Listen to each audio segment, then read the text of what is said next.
ನೀವು ಶಾಲೆಯಲ್ಲಿ ಕಲಿಯಕ್ಕಿಂತ ಹೆಚ್ಚು ಹೊರಗಡೆ ಕಲಿಯೋದು ತುಂಬ ಇದೆ. ನಾನು ನಿಮಗೆ ಸೈನ್ಸ್, ಟೆಕ್ನಾಲಜಿ, AI ಹಾಗೂ ಡಿಸೈನಿನ ಬಗ್ಗೆ ಹೇಳಲಿಕ್ಕೆ ಇಲ್ಲಿ ಸೇರಿಸಿದೆ.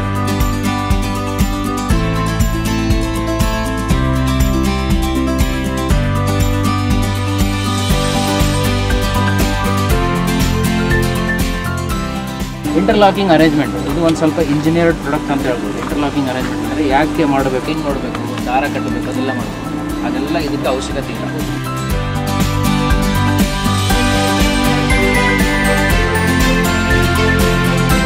ಫುಟ್ಬಾಲ್ ಬಗ್ಗೆ ನಂಗೆ ಮುಂಚೆ ಗೊತ್ತಿದ್ದಿಲ್ಲ. ಇದ್ರ ಬಗ್ಗೆ ರೂಲ್ಸ್ ಎಲ್ಲ ಹೇಳಿದ ಮೇಲೆ ನಮ್ಮ ಫುಟ್ಬಾಲ್ ಅಂದರೆ ಏನು, ಅದರ ಆ ಆಟವನ್ನು ಯಾವ ರೀತಿ ಆಡಬೇಕು, ಜೋಶಿಂದ ಆಡ್ತೀವ್ರಿ, ಯಾವ ಟೀಮ್ ಗೆಲ್ಲಬೇಕು, ನಮ್ಮ ಟೀಮ್ ಗೆಲ್ಲಬೇಕು ಅಂತ.